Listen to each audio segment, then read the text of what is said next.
nighttime eating something that you're really struggling with, I just want you to know that you're not alone, and it's something that I used to struggle with for many years until I discovered the framework of intuitive eating.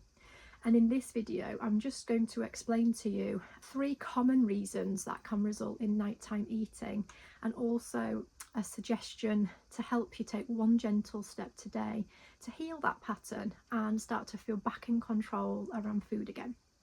And if you're not sure who I am, my name's Georgina Wright. I'm an intuitive eating counsellor and former physiotherapist. I spent years and years really hating my body, doing so many diets, not really getting anywhere with them, but coming away with lots of eating patterns that were really distressing to me at the time. So overeating, binge eating, emotional eating, nighttime eating.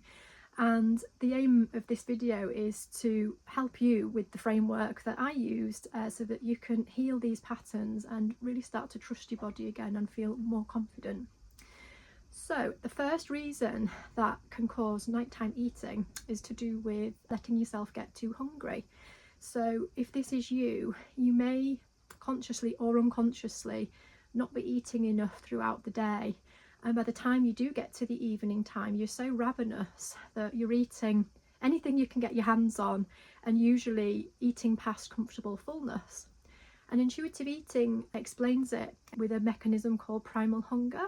So if you let yourself get too hungry, your body will just go into a bit of survival mode because it doesn't know when it's next going to get fed, and that triggers this primal hunger response. So that creates this catalyst of eating beyond comfortable fullness, and sort of eating so quickly and so much that you can't really detect when that comfortable fullness is because your body's in survival mode. And that's a really common pattern, and really something that can be supported well to heal from. And the second reason for nighttime eating can be from a place of mental restrictions. So if you've done quite a lot of diets in your past and you've picked up quite a lot of different information telling you what to eat, how to eat, when to eat, etc., you may find that you've got quite a lot of food rules whereby every time you think about food or you plan food, you've got a voice in your head that's telling you whether that's good or bad, when you should eat and when you shouldn't, and what you should eat.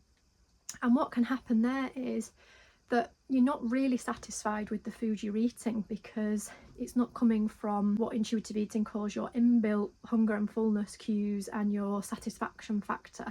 It's coming from an external set of rules saying, well, you should have this, and you might not even like it that much, but you're thinking, well, I should have it. And so it sort of sets up this pattern where you could go all day. You might not be physically hungry by the time you get to the evening, but you might not have eaten what was truly satisfying during the day.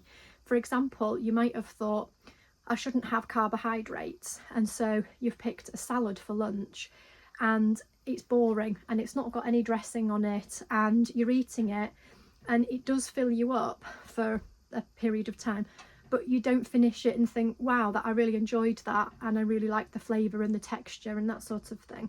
So by the time you get to the evening time, you're just not satisfied, and that can set up this sort of craving to continue eating because you're seeking satisfaction in foods that really you're eating by a rule.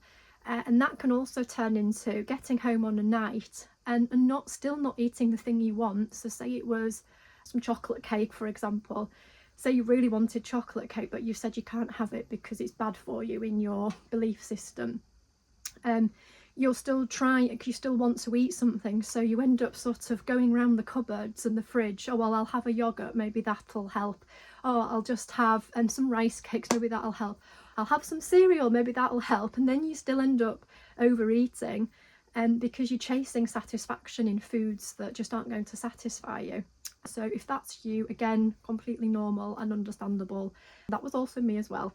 And the third reason that you could be nighttime eating is from an emotional trigger. So if you're going through the day and you get to the nighttime and you're suddenly just raiding the cupboards, and sometimes that can also be a bit sort of subconscious, then that can be a telling sign that there's something emotional going on and that you're using food to numb out or distract yourself from uncomfortable feelings.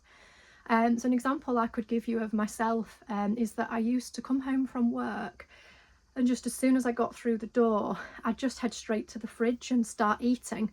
And what I realised through doing this work for myself was that one of my main triggers was loneliness. So I used to come home to an empty house for a period of time and had gone through some difficult reasons in my background for the house being empty.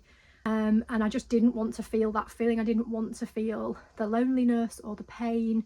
So I would just try and bury it in food. But before doing this work, I didn't think of anything like that. I just thought, I've got no willpower and I've overeaten, and then would be really critical of myself. So it wasn't until learning about what these emotions sort of represent and how they're linked that I could then think, goodness me, I can actually be compassionate to myself. So all of these 3 reasons for overeating, your first step to take today with any of those is to be compassionate to yourself, to be gentle, to be kind, and come from that place to then start to take a step forwards to make some changes. So I hope you found that video helpful.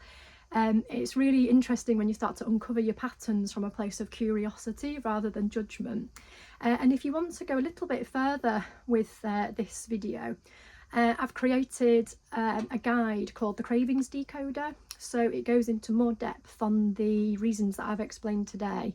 And then it also gives you action steps to take for each reason, that are gentle and that you can fit in around whatever commitments that you've got, so it's not overwhelming or that you think, oh, it's just too much.